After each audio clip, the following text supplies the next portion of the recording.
इंदौर के रीगल तिराहा के समीप प्रीतम लाल दुआ सभागृह में आज एक संवाद कार्यक्रम हुआ, जहां एक देश एक विधान मेरा भारत देश महान विषय पर विश्वम संवाद का आयोजन हुआ। मेयर पुष्पमित्र भार्गव ने सभी को संबोधित किया। विश्वम संवाद आयोजन में सर्वोच्च न्यायालय दिल्ली के वरिष्ठ अधिवक्ता अश्विन कुमार उपाध्याय ने मुख्य वक्ता के रूप में मंच के माध्यम से अपनी बात रखी और एक देश एक विधान मेरा भारत देश महान विषय पर संवाद भी किए।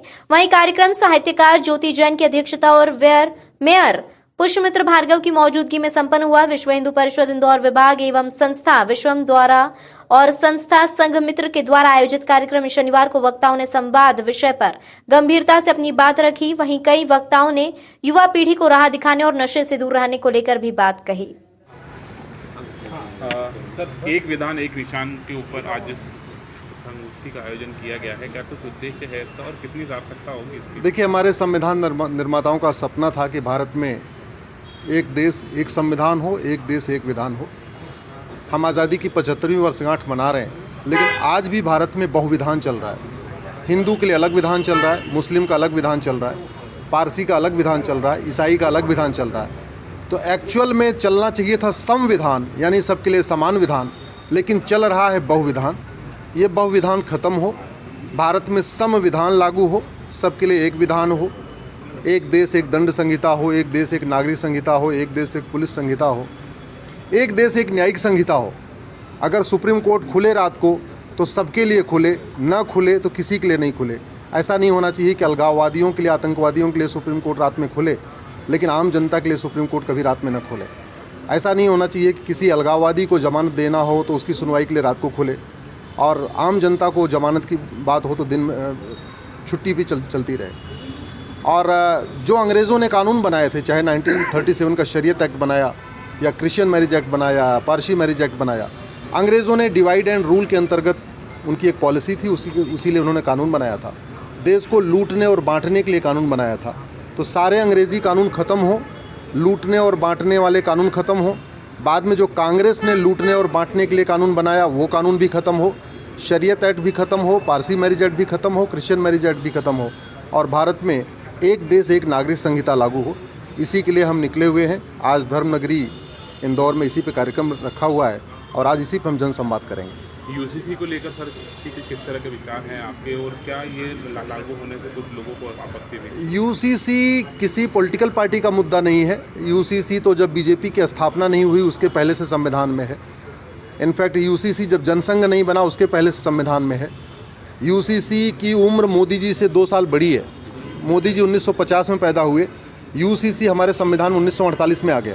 तो इसका मतलब यूसीसी लागू करना हमारे संविधान निर्माताओं की मंशा थी, पटेल की मंशा थी, डॉक्टर अंबेडकर की मंशा थी, श्यामा प्रसाद मुखर्जी की मंशा थी, और यूसीसी के ऊपर तो इनफैक्ट नेहरू जी ने भी साइन किया हुआ था। आज कोई पॉलिटिकल पार्टी या कांग्रेस या उसके सहयोगी दल अगर यूसीसी का विरोध कर रहे हैं तो इनफैक्ट वो अपना खुद मजाक बना रहे हैं। भारत के संविधान निर्माताओं की मंशा थी कि भारत में एक देश एक नागरिक संहिता हो। दुनिया के जितने भी सेकुलर देश हैं वहाँ एक देश एक नागरिक संहिता है, इसलिए भारत में भी होना चाहिए। जहाँ तक बात आई फ़ायदे का, तो यूसीसी से हिंदुओं को कोई फ़ायदा नहीं है। यूसीसी का जो सबसे बड़ा फ़ायदा है वो हमारी मुस्लिम बेटियों को होगा। शादी विवाह की उम्र समान हो जाएगी, इसका फ़ायदा मुस्लिम बेटियों को मिलेगा। गुजारा भत्ता सबको मिलेगा, इसका फ़ायदा मुस्लिम बेटियों को मिलेगा। Grounds of divorce, procedure of divorce सबके लिए कॉमन हो जाएगा, इसका फ़ायदा भी मुस्लिम बेटियों को मिलेगा। बच्चा गोद लेने का अधिकार मिल जाएगा, इसका फ़ायदा भी मुस्लिम बेटियों को मिलेगा। भरण पोषण का अधिकार सबको मिलेगा, इसका फ़ायदा मुस्लिम बेटियों को मिलेगा। विरासत का और वसीयत का एक समान अधिकार हो जाएगा, इसका फ़ायदा मुस्लिम बेटियों को मिलेगा। एक पति एक पत्नी का नियम लागू होगा, इसका फ़ायदा भी मुस्लिम बेटियों को लागू होगा। हमारे दो लागू होगा, इसका सबसे ज़्यादा फ़ायदा मुस्लिम बेटियों को होगा।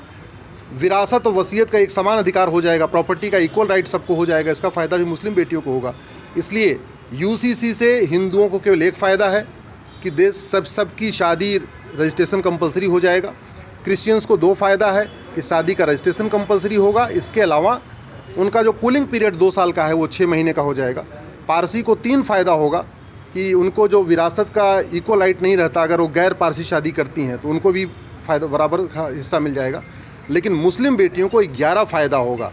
शादी विवाह की उम्र समान होगी, grounds of divorce, procedure of divorce एक समान हो जाएगा, तलाक़े हसन, तलाक़े बाइन, तलाक़े किनाया ख़त्म हो जाएगा, पॉलीगैमी यानी 4 शादी ख़त्म हो जाएगी, हलाला ख़त्म हो जाएगा, मुताह ख़त्म हो जाएगा, मिस्यार ख़त्म हो जाएगा, तहर्रुस ख़त्म हो जाएगा, गोद लेने का अधिकार भी मिल जाएगा, भरण पोषण का अधिकार भी मिल जाएगा, विरासत का भी अधिकार मिलेगा, वसीयत का भी अधिकार मिलेगा, माता पिता की देखभाल का भी अधिकार मिलेगा।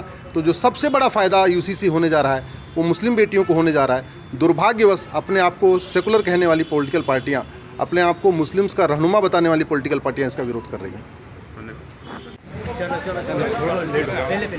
इसके बाद कर लो। लेट हो, उन्होंने तो दिया। अरे कार्यक्रम ही लेट है, लोग बैठे हैं। प्रोग्राम प्रोग्राम पे तो अश्विनी जी ने बोल दिया।